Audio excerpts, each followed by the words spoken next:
बिस्मिल्लाहिर्रहमानिर्रहीम। ये social media का दौर है, पल पल की ख़बरें फैल जाती हैं। देखिए, कोई ऐसी बात जो सामने आती है जिसमें मेरी कौम को धोखा दिया जा रहा होता है और यूथ को ख़ासकर इस्तेमाल किया जा रहा होता है अपने दुनियावी मकासद के लिए, तो मेरा दिल कटता है। लिहाजा मैं अपना हिस्सा इसमें डालता हूँ और जहाँ तक मेरे बस में हो मैं सही बात आपके सामने लाने की कोशिश करता हूँ। बाकी मनवाना मेरी ना ज़िम्मेदारी है और ना मेरे बस की बात है। बात एक कहूँगा, बिल्कुल खैर ख्वाही की बात कहूँगा, मानो या ना मानो, और ये बिल्कुल हकीकत है। यानी तुम न मानो मगर हकीकत है। ईमान से मुराद ईमान खालस, ईमान इंसान की ज़रूरत है।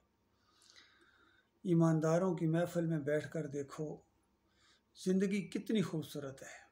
ये सारी कायनात ईमान के लिए बनी है, तौहीद के लिए बनी है, रद्द शिर्क के लिए बनी है, खालस अल्लाह की बंदगी के लिए बनी है। और अल्लाह का ज़िक्र जहाँ होता है वहाँ फ़रिश्ते आते हैं, सुनते हैं और रहमतों की बारिश होती है उस जगह।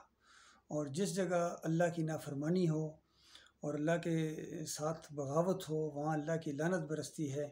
अल्लाह की लानत, फ़रिश्तों की लानत और तमाम लानत करने वालों की लानत ऐसे जगहों पर बरसती है, ऐसे लोगों पर बरसती है जो हक़ को नीचा दिखाने की कोशिश करें या हक़ को और बातिल को मिलाने की कोशिश करें या बातिल को उठाने की कोशिश करें या अल्लाह का रास्ता थोड़ा बहुत टेढ़ा करने की कोशिश करें। ऐसे सारे लोगों के ऊपर अल्लाह की लानत है। देखिए, अभी ये इनका जुलूस जो है वो डी चौक में पहुंचा है। जो सियासी लोग हैं आपस में इनकी कशमकश है, सख्त इनकी आपस में जो है वो जंग है, गोया एक जंगी अंदाज से, और दोनों तरफ से ऐलान है कि हम जहाद कर रहे हैं। यानी अपनी दुनियावी लड़ाई लड़ रहे हैं और ये समझते हैं कि हम जहाद कर रहे हैं। इससे पहले भी ये हुआ था, जंग आज़ादी लड़ी गई थी। आज़ादी तो आज़ादी की तहरीकें तो पूरी दुनिया में होती हैं। असल मसला ये है कि अल्लाह के लिए जहाद कौन कर रहा है। इस रास्ते में जो मरेगा, अल्लाह के रास्ते में जहाद फ़ी सबीलिल्लाह, इसके रास्ते में जो तकलीफ़ें उठाएंगी वो अल्लाह के रास्ते में तकलीफ़ें हैं। इस रास्ते में जो मारा जाएगा वो अल्लाह के रास्ते का शहीद है और वो बराह रास्त अल्लाह की जन्नतों के अंदर पहुंच जाएगा। अब मामला ये है कि जब तुम्हें कलमे का मतलब ही नहीं आता है, जब तुम कलमे के खुले इनकारी हो और कलमे का जो तकाज़ा है उसके रास्ते में सबसे बड़ी तुम रुकावट हो, तो बताओ उसके बाद तुम हकीकी आज़ादी कैसे हासिल करोगे। हकीकी आज़ादी तो ये है कि आप हकीकी तौर पर शिर्क और कुफ्र से आज़ाद हो जाएं, पाक हो जाएं। ये है हकीकी पाकिस्तान, ये है हकीकी पाक सरज़मीन और ये है हकीकी आज़ादी। तो जैसा ही वो डी चौक में पहुँचे हैं, पहला इमरान खान साहब ने मुख्तसर ख़िताब किया है कि हकीकी आज़ादी के लिए हम जंग लड़ रहे हैं और सुप्रीम कोर्ट ऑफ पाकिस्तान ने ये कहा है कि ये सारे कंटेनर हटा दो और रास्ता बिल्कुल साफ़ कर दो। तो मैं अपनी अदालतों से ये कहना चाहूँगा कि इस तरह के अहकामात तो आप जारी करते हैं, लेकिन अल्लाह के साथ जो शिर्क और कुफ्र हो रहा है, कभी इसके ख़िलाफ़ भी आपने कोई हुक्म जारी किया है? वो हुक्म कब आएगा कि इन सारे दरगाहों को और इन मंदिरों को, और जो मुसलमानों के मंदिर हैं ख़ासकर ये दरगाहें और ये कब्रें और ये आस्ताने जहाँ जाके लोग सजदे करते हैं, रुकू करते हैं, देगें चढ़ाते हैं, उर्स और मेले करते हैं, माथे टेकते हैं और इनको पुकारें लगाते हैं कि या ख्वाजा, बड़ी उम्मीदों से आपके पास आया हूँ, बस कुछ सुनो, हमारी फरियाद भी सुनो। तो इनको गिराने के लिए, इनको रास्ते में से हटाने के लिए जो रुकावट हैं, ये रुकावटें हैं दीन इस्लाम के रास्ते में, ये रुकावटें हैं, ये कंटेनर हैं, गोया शिरकिया कंटेनर हैं। इनको हटाने के लिए कब हुक्म आप सादर करेंगे? और मैं समझता हूँ ये आपकी बस की बात नहीं है, ये आपकी फील्ड ही नहीं है, ईमान खालस आपकी फील्ड ही नहीं है। और मुझे वो छोटा सा वाक़या जो मुझे मालूम है उसको मैं तारीख़ की नज़र करता हूँ। एक मरतबा जो मर्द मोमन, मर्द हक़ ज़ियाउल हक़ साहब अपनी पूरी काबीना के साथ जब जा रहे थे मज़ार कायद के ऊपर फूल चढ़ाने के लिए, तो रास्ते में एक बुज़ुर्ग ने हाथ दिया जिस अंदाज से, तो जनरल साहब ने अपना वो काफ़िला रोका और पर शीशा खोल के कहा कि हाँ बाबा, क्या मामला है, क्या चाहते हो और कौन हो। तो उन्होंने बड़े प्यारे अंदाज में, मीठी ज़ुबान में कहा कि आप अमीरुल मोमिनीन हैं। तो जनरल साहब ने कहा कि हाँ जी बाबा मैं हूँ, क्योंकि उन दिनों में बड़ा मशहूर था कि अमीरुल मोमिनीन बस बनने ही वाले हैं या बन चुके हैं, बस सिर्फ दाढ़ी उगने का मामला है, बाकी सारी रिक्वायरमेंट पूरी करते हैं, लोगों का ये तासर था। तो डॉक्टर मसूदुद्दीन उस्मानी रहमतुल्लाह अलैह ने आगे से जवाब दिया कि आपसे पहले भी किसी अमीरुल मोमिनीन ने कब्रों पर और मज़ारों पर जाके चादरें चढ़ाई हैं। इतनी बात कहनी थी कि जनरल साहब के माथे पर बल पड़ा, और साथ ही उन्होंने कहा कि मैं डॉक्टर मसूदुद्दीन उस्मानी हूँ। तो बहरहाल जनरल साहब तो चले गए वहाँ से एकदम, और दूसरे दिन नोटिस आ गया डॉक्टर मसूदुद्दीन उस्मानी को कि आपके ख़िलाफ़ पर्चा कट चुका है, आप अदालत तशरीफ़ लाइए। अब जब वो पेशी पर गए तो जज साहब ये पूछते थे कि आपने अमीरुल मोमिनीन को क्या कहा था, जनरल साहब को क्या कहा था, इतनी बात बताएं, क्या आपको कुछ यानी उसमें शर्मिंदगी है या आप कोई माफ़ी मांगते हैं ताकि आपका केस खारिज कर दिया जाए। तो डॉक्टर साहब कहते थे कि मेरा और अमीरुल मोमिनीन का मामला है, ज़रा अमीरुल मोमिनीन को भी बुलाओ, खटेरे के इस तरफ उनको खड़ा करो और मैं इधर हूँ, तो उसके बाद हमारी बात सामने आएगी और आप जो फैसला करेंगे मुझे अभी से मंजूर है। उन्होंने अगली पेशी दे दी। चंद दिन बाद फिर, हाँ भाई क्या कहा था डॉक्टर साहब, ये जनरल साहब को आपने क्या कह दिया था कि आपके खिलाफ पर्चा कट गया है। डॉक्टर साहब फिर वही जवाब देते थे कि मेरा और अमीरुल मोमिनीन का मामला है, ज़रा लाएँ इनको। तो 3-4 पेशियों के बाद डॉक्टर साहब ने कहा कि जज साहब आप मोहम्मद अली जिन्ना के बुत के नीचे बैठ के आप अमीरुल मोमिनीन को नहीं ला सकते हैं, वो दौर चला गया, वो काजी चले गए जो अमीरुल मोमिनीन को कटहरे में लाया करते थे, आपके बस की बात नहीं है। तो ये बात कहनी थी कि जज साहब ने भी तंग आके, आप पता नहीं उसमें क्या लिखा होगा, लेकिन डॉक्टर साहब का केस खारिज कर दिया। तो ये मामला है। आप इस स्पेशल यूनिफॉर्म के अंदर जो अंग्रेज़ों का एक वो है, और मोहम्मद अली जिन्ना साहब के बुत के नीचे बैठ के आप ये फैसले नहीं कर सकते हैं, ये आपकी फील्ड ही नहीं है। तो ये मामला होता है अल्लाह के बंदो। बहरहाल बहुत भारी जिम्मेदारी है आपके ऊपर, चंद दिनों का ये मामला है। डी सीट होंगे, सारे डी सीट होंगे, एक ना एक दिन तो होना है, इस तख्त को तो छोड़ना है, चाहे वो वज़ीर आज़म हों, चाहे वो सदर साहब हों, चाहे वो जनरल साहब हों, एक दिन तो बादल नाख्वास्ता इस सीट को छोड़ना पड़ता है। और ये सबसे बड़े ये जो मजहबी लीडर हैं जिन्होंने मजबूरी के तहत दाढ़ियाँ रखी हुई हैं, चाहे फजलुर रहमान हो और तारिक जमील हो, तकी उस्मानी हो और ताहिर कादरी हो, जो भी हो, इन्होंने ये दीनी जो रूप धारा हुआ है, ये खालिस दुनियादार लोग हैं, दीनदार नहीं हैं, ये दुकानदार हैं, और दीन को इन्होंने उजरत का ज़रिया बनाया हुआ है। तो बहरहाल ये एक नक्शा था इन सारे फ़रेबकारों का जो कौम के सामने मैं लाना चाह रहा हूँ कि इनकी वजह से अपनी आखिरत बर्बाद ना करो। ये जो मारे गए हैं, क्या समझते हो कि ये जन्नत में चले गए हैं? एक को पुल के ऊपर से फेंक दिया गया, एक और बच्चा कहते हैं शहीद हो गया, और दूसरे ये सारे मामलात हैं। तो ये तो जमहूरियत के रास्ते में हैं, ये अल्लाह के रास्ते में नहीं हैं। बड़ी मशहूर हदीस है नबी अलैहिस्सलाम की। अबू हुरैरा कहते हैं कि नबी अलैहिस्सलाम ने मेरी रान के ऊपर ज़ोर से इस तरह हाथ मारा, और उसके बाद कहा कि अबू हुरैरा जानते हो जहन्नम का इफ्तिताह किस तरह किया जाएगा? और फिर बताया कि 3 बंदे लाए जाएंगे, एक बहुत बड़ा हाफिज़ कुरान होगा, कारी होगा, एक बहुत बड़ा मुजाहिद होगा जिसको लोगों ने मुजाहिद और शहीद का लक़ब दिया, और एक बहुत बड़ा सखी होगा जिसको इंसानों ने बहुत ही सखावत के ऊपर देखा और समझते रहे कि ये बहुत ज़्यादा अल्लाह के रास्ते में माल खर्च करने वाले थे। ये 3 थे। दुनिया में तो यही समझा जाता रहा, तारीख़ में बड़ा नाम आया, लेकिन जब अल्लाह के सामने जाएंगे तो वहाँ जब कारी साहब से पूछा जाएगा, हाफ़िज़ कुरान से पूछा जाएगा कि आपने, पहले अल्लाह अपनी नेमतें याद दिलाएगा, मैंने ये किया, मैंने ये किया, मैंने ये किया, बताओ तुमने ये क्या किया। वो आगे से कहेगा या अल्लाह मैंने कुरान को याद किया, इसको फैलाया और बस दिन रात एक कर दिया, इतने हाफ़िज़ बनाए, इतने कारी बनाए, इतने आलिम दीन बनाए, इतने मदरसे चलाए। मफ़हूम में बयान कर रहा हूँ। तो अल्लाह ताला कहेगा कज़्ज़ाब और झूठे, ये तूने इसलिए किया था कि लोग तुझे कारी कहें, हाफ़िज़ कुरान कहें, आलिम दीन कहें, मेरे लिए तो नहीं किया था ना। लोगों ने कहा तुझे हाफ़िज़ कुरान, लोगों ने कहा तुझे आलिम दीन, लोगों ने बड़ी तारीफ़ें की, तुम्हारा रिवार्ड तुम्हें मिल चुका, मेरे से क्या चाहते हो?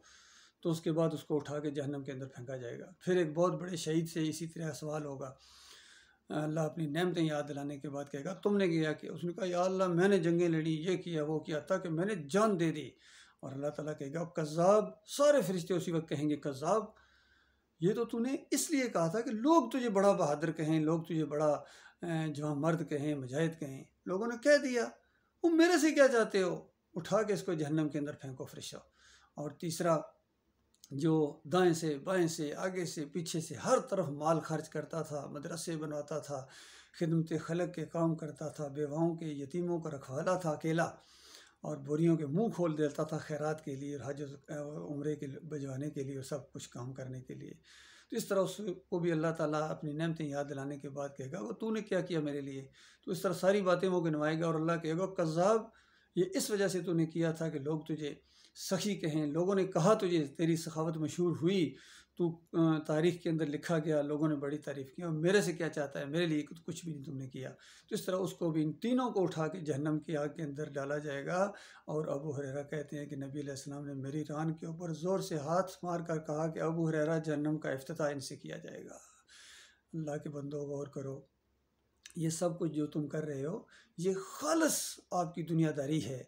तारीख़ के अंदर बड़ा नाम होगा, मैं बिल्कुल इसका इकरार करता हूँ। इससे पहले आपसे बड़े बड़े लीडर गुजरे हैं जिनको कायद मिल्लत और कायद आज़म और क्या क्या अलकाब दिए गए तारीख़ में, लेकिन उन्होंने अल्लाह के लिए क्या किया बताओ।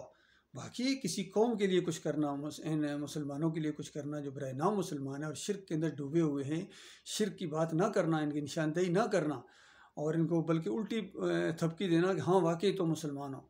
चादरें तुम चढ़ाओ, उर्स और मेले तुम करो, या अली मदद के पट्टे तुम बांधो, नारे तुम लगाओ। अभी इनके जुलूसों के अंदर नारे लगे हैं जिसके अंदर ये सारे लीडर मौजूद थे।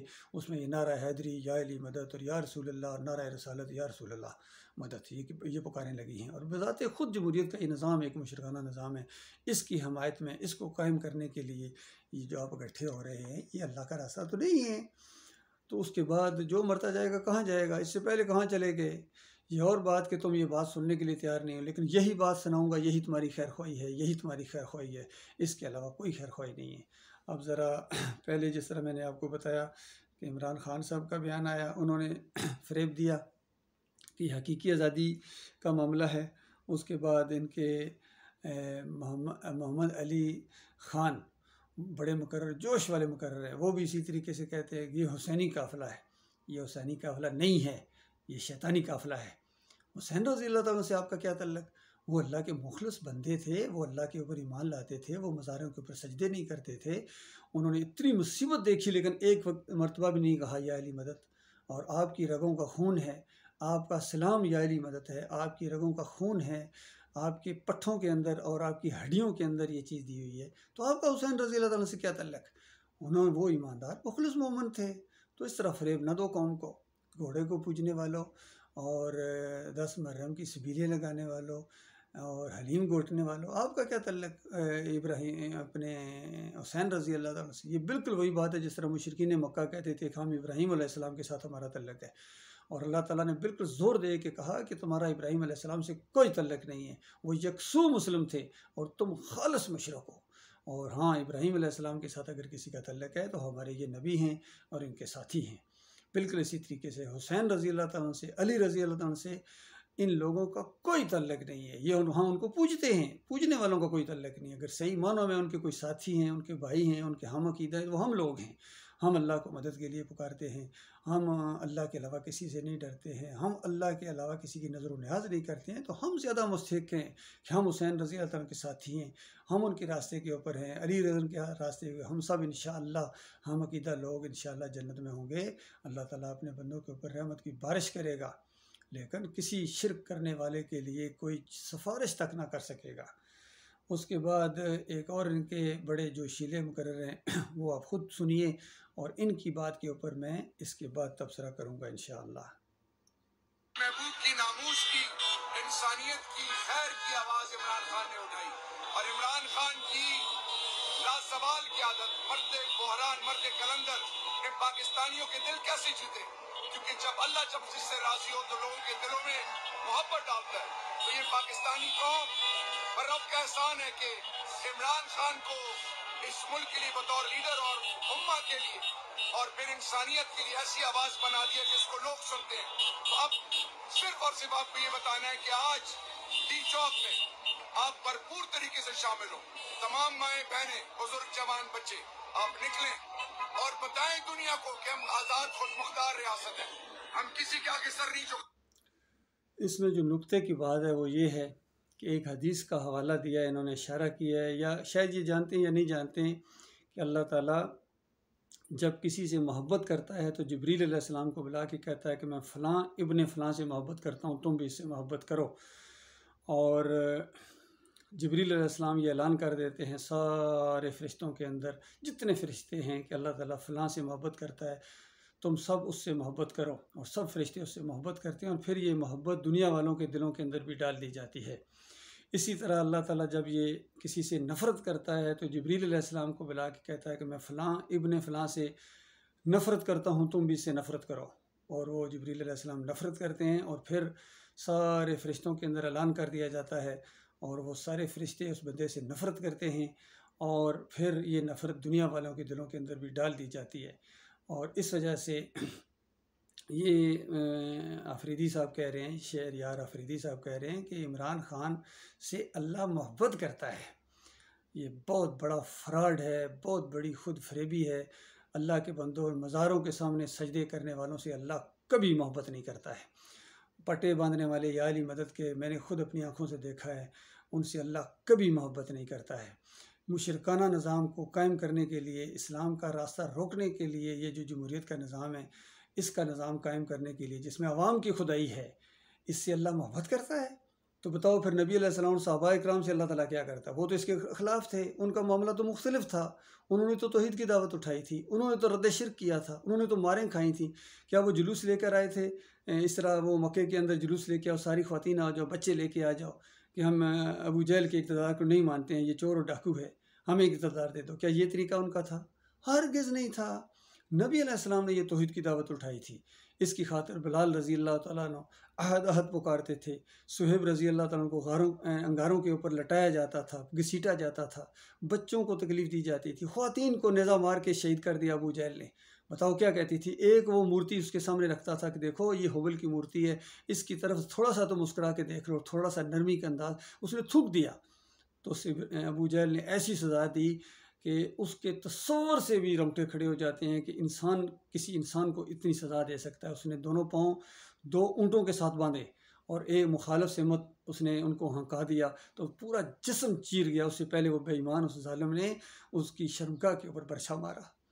ये किस वजह से था? क्योंकि वो इनकारी थी लात मनात और हुबल की और इब्राहीम अलैहिस्सलाम की खौसियत की। ये तौहीद की आवाज़ मक्का से उठी थी।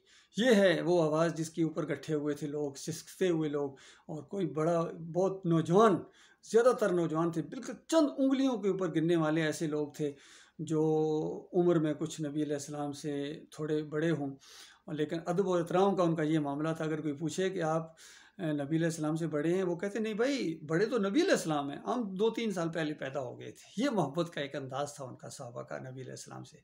वो सही मानों में नबी अलैहिस्सलाम से मोहब्बत करने वाले थे। आशिक़े रसूल जो आज के बने हुए हैं ये बिल्कुल झूठे हैं। ये कहते हैं, इमरान साहब कहते हैं मुझे नबी अलैहिस्सलाम से मोहब्बत है। पूरी ज़िंदगी 70 साल के ये बूढ़े अभी तक ये दाढ़ी भी नहीं रख सके। क्यों? मोहब्बत इनको नबी अलैहिस्सलाम से नहीं है। इनको नबी अलैहिस्सलाम से मोहब्बत नहीं है। इनको माल से मोहब्बत है, इनको बनी गाला से मोहब्बत है, इनको अंग्रेज़ों से मोहब्बत है। ये अंदर से अंग्रेज़ हैं ये सारे के सारे। ये तौहीद वाले नहीं हैं, ये ईमान खालिस वाले नहीं हैं। बहरहाल ये मैं एक थोड़ी छोटी बात कर रहा हूँ। ये नहीं कि कोई दाढ़ी की वजह से हो जाता है मामला। फजलुर रहमान ने दाढ़ी रखी हुई है, वो दाढ़ी रख के आया है, टखने नंगे करके आया, पगड़ी बांध के आया है, लेकिन फ़रेब के साथ आया है। अल्लाह इस फ़रेब के पर्दों को चाक करेगा और इनकी मजबूरियाँ हैं। खालस ये दुनिया के बंदे हैं। यकीन करो मेरे प्यारे भाई, ये नमाज नहीं पढ़ाते हैं बगैर पैसे के। इनके सारे मौज़न देख लीजिए, अज़ानें देते हैं, तनख्वाह लेते हैं, और हराम है ये। हदाया के अंदर लिखा हुआ है जिस हदाया को पढ़ने के बाद ये मुफ्ती बनते हैं। पर्चा अगर उसका ना दें तो मुफ्ती नहीं बन सकते हैं। अल हदाया फतवों की जो किताब है अबू निफ़ा रहमतुल्लाह अलैह की और उनके शागिर्दों ने उसको मरतब किया है, उसके अंदर ये चीज़ लिखी हुई है कि जो मौज़िन अज़ान के ऊपर उजरत लेता है, जो इमाम इमामत के ऊपर उजरत लेता है, जो हदीस और कुरान का आलम कोई है और वो तालीम देता है, ज़ाहिर बात वक्त तो लगेगा, तो उसके जो पैसे लेता है वो नाजायज़ लेता है। और इमाम मोहम्मद और अबू यूसुफ़ ने, जो ये दोनों शागिर्द हैं, इन्होंने इसकी तशरीह की कि मेरे उस्ताद ने, हमारे उस्ताद ने ये जो फतवा दिया है कि ये नाजायज़ है और हराम है, ये इस तरह नाजायज़ और हराम है जिस तरह बाज़ारी औरत पैसे लेती है। अंदाज़ा लगाओ अल्लाह के बंदो, ये है इनका वो मकाम, असली चेहरा। और सूरह राफ के अंदर मालिक फरमाता है जो दुनिया की तरफ राल टपके जिसकी दुनिया, और अल्लाह ने उसको अपनी हयात का इल्म दिया है लेकिन वो दुनियादार हो जाए, तो ऐसी की मिसाल कुत्ते की है जो राल टपकाए, उसको दुत्कारो तो राल टपकाए, इसको कुछ ना कहो तब राल टपकाए। ये इन उलमा की हालत है जो इस अंदाज से दुनियादार बन गए, दीन की बात नहीं करते, ईमान अकीदे की बात नहीं करते हैं। और दूसरी सूरह अल-जुमा के अंदर अल्लाह ताला ने ऐसे उलमा की ये मिसाल दी है कि इनकी मिसाल गधों की है जिनके ऊपर किताबें लदी हुई हैं। अल्लाह जानता है ये दो आयतें अगर ना होती तो इनकी गिरफ्त करना मुमकिन नहीं थी। इंसान के दिल में आता भी बड़े बड़े उलमा हैं, तो अल्लाह ने बड़े बड़े उलमा कहा, खुद कहा अल्लाह, हाँ हम कहते हैं बड़े बड़े उलमा हैं, लेकिन ये दुनिया की तरफ झुक पड़े हैं और ये दुनियादार हैं। इनकी मिसाल ये एक जगह कुत्ते की और एक जगह गधे की बताई गई है। और जो हक और बातिल को मिलाते हैं या हक को छुपाते हैं, इनके ऊपर अल्लाह की लानत कही गई है सूरह अल-बकरा के अंदर, सूरह आल इमरान के अंदर और दूसरी जगहों के ऊपर। और फरमाया सारे फरिश्तों की लानत है और तमाम इंसानों की लानत है इनके ऊपर। जहाँ दुनिया में मोमिनों की तो लानत है, कल क़यामत के दिन जब ये लश्कर इनके साथ होंगे, वहाँ ये सारे इनके वोटर और सारे इनके मुरीद और सारे इनके शागिर्द, जिन पर आज के उनका बड़ा नाज है कि मैं इतने हज़ार उलमा का मैं वो इंचार्ज हूँ और इतने हज़ार तालिब इल्म जो आलम बन कर निकलेंगे, सारे वहाँ इनके ऊपर लानत भेजेंगे, बेईमानो तुमने मरवा दिया। तो ये मामला है अल्लाह के बंदो। तो ये अल्लाह की मोहब्बत ऐसों के लिए हो ही नहीं सकती है। सवाल अल्लाह दुश्मन है, हाँ ऐलान किया होगा मालिक ने मेरा ईमान है, जिब्रील अलैहिस्सलाम को बुला के मालिक ने ऐलान किया होगा कि देखो जिब्रील, मैं इन सारे बेईमानों से चादरें चढ़ाने वाले और सुरमेले करने वाले, या अली मदद के नारे लगाने वाले, जमहूरियत के निज़ाम को कायम दायम रखने वालों के ऊपर मैं नफ़रत करता हूँ, तुम भी इनसे नफ़रत करो। जिब्रील अलैहिस्सलाम नफ़रत करते हैं इनसे, सारे फरिश्ते नफ़रत करते हैं और अल्लाह के बंदे इनसे नफ़रत करते हैं। इनकी इंतहाई कोशिशों के बावजूद मोमिनों के दिलों में इनके लिए क्यों नफ़रत पैदा हो गई है? क्योंकि अल्लाह ने डाली है। हाँ, ये जो जत्थे हैं, ये जो अवाम है जो आपसे मोहब्बत करते हैं, आपके लिए बीवी बच्चों को कुर्बान करते हैं, ये तो आप ही तरह के लोग हैं, आप ही कबील के लोग हैं। इसी तरह मोदी से मोहब्बत करने वाले, क्लिंटन से मोहब्बत करने वाले, ओबामा से मोहब्बत करने वाले और कितने दूसरे और लोग हैं, उनके भी बड़े बड़े जलसे और जुलूस होते। खमीनी से मोहब्बत करने वाले थोड़े थे, बेशुमार उनसे मोहब्बत करने वाले थे, लेकिन या अली मदद पुकारने वाले, या रसूल मदद पुकारने वाले, मकबरों वाले, घुमद वाले कहाँ चले गए? तो ये उस तरह का इनकलाब तो हो सकता है, एक शैतानी इनकलाब, लेकिन ये इस्लामी इनकलाब कभी नहीं हो सकता है। इस्लामी इनकलाब जब आएगा तौहीद की दावत से जो दावत उठेगी, रद्द शिर्क ऐसा और तागूतों की ऐसी निशानदेही उंगली रख के नाम लेके, इस अंदाज से जब तक दावत नहीं आएगी, कोई खैर इस उम्मत के अंदर नहीं आ सकती, कोई तब्दीली नहीं आ सकती। याद रखिए, ये सब फ्रॉड है। अल्लाह के बदले तुम्हें बार बार फ्रॉड दिया जा रहा है। तुम्हें 75 साल पहले फ्रॉड दिया गया था कि पाकिस्तान का मतलब क्या, ला इलाहा इल्लल्लाह। 75 साल बाद नतीजा क्या निकला? कहाँ गया ला इलाहा इल्लल्लाह? मालूम ही नहीं था। अभी फिर तुम्हें फ्रॉड दिया गया, फिर वो नया जाल भी लाने की इनको तौफीक नहीं, वही जाल लाए हैं, उसके अंदर फिर बटेरों की तरफ फंसे हो और फिर तड़प रहे हो, लेकिन तुम्हारा कोई परेशानी हाल नहीं है, तुम कभी कामयाब नहीं हो सकते हो, याद रखिए। और मैं कई दफ़ा ये भी कह देता हूँ कि बिल फ़र्ज़ कर दो, for the sake of arguments, कि बिल फ़र्ज़ तुम पाकिस्तान को फलाई रियासत बना दो, सोने के नवाले खिलाओ इनको, पूरी दुनिया से ज़्यादा खुशहाल रियासत बना दिए, लेकिन ईमान अकीदे की बात नहीं की है, जमहूरियत की बात है, बुज़ुर्गों की किस्से कहानियाँ झूठे और इनके मज़ारों के ऊपर सजदे मोहब्बत से करने की बात है। तो होगा पता है क्या? जो मरता जाएगा आग में, जो मरता जाएगा आग में, जो मरता जाएगा आग में, वहाँ जाके एक दूसरे के ऊपर लानतें भेजोगे, वापस नहीं आ सकोगे। वो बेहतर है या ये बेहतर है कि तौहीद की आवाज़ उठाए? मुखालफत होगी, इसकी भी मुखालफत होगी, बल्कि इसकी मुखालफत ज़्यादा शिद्दत के साथ होगी। ये तो अभी सिर्फ आपके ऊपर ये आंसू गैस वाले शेल फेंकते हैं ना, जब तौहीद की दावत सामने आएगी तो असली बुलेट मारेंगे आपको, असली बुलेट, और वो जो खाएंगे अपने सीनों के ऊपर, छातियों के ऊपर, और बस फिर मुस्कराते हुए चेहरे के साथ कहेंगे फुज़्तु बिरब्बिल काबा, रब काबा की कसम मैं तो अपनी मुराद को पहुँच गया। वो सही मानों में अल्लाह के महबूब बंदे होंगे, उनके ज़रिए मालिक इनकलाब लाएगा। बाकी ये वोटों के ज़रिए और नोटों के ज़रिए और नारों के ज़रिए और जलसों के ज़रिए शैतानी इनकलाब तो आ सकते हैं और खमीनी के इनकलाब तो आ सकते हैं, लेकिन ये ईमान खालिस का इनकलाब वो है जो मोहम्मद सल्लल्लाहु अलैहि वसल्लम, पूरा तरीका मौजूद है, पूरी तारीख़ मौजूद है, पूरी हर चीज़ मौजूद है, लेकिन आप अपना उधर रुख करने के लिए तैयार ही नहीं हैं। सहाबा इकराम का अंदाज़ है, उसके बाद जंगें हैं, सुलह हैं, हर चीज़ मौजूद है, पूरा नमूना मौजूद है एक दीन का, लेकिन उधर तुम लोग आने के लिए तैयार नहीं हो। इस मुल्क की अक्सरियत नहीं चाहती है, यकीन कीजिए आबादी नहीं चाहती है कि खालिस इस्लामी निज़ाम आए, नहीं चाहते हैं। हाँ, इसी शैतानी निज़ाम के अंदर खुश रहते हैं, नारे जिसके अंदर वो शहरियार साहब कह रहे हैं कभी अजान का कोई ना, अजान के ऊपर इनके कोई असर होता है ना, हालांकि अजान पूरी तौहीद की आवाज़ है, लेकिन इनको पता ही कोई नहीं, मानी कोई नहीं कि कामयाबी किस में, हैया अलस सलाह हैया अलल फलाह, किधर आओ, अल्लाह के सामने झुकने में कामयाबी है, मज़ारों के सामने झुकने में कामयाबी नहीं है, और जमहूरियत के सिस्टम के सामने झुकने में और माशरे के रस्म और रिवाज के सामने झुकने के अंदर ये कामयाबी नहीं है। अल्लाह के बंदो, कामयाबी अल्लाह के सामने झुकने में है।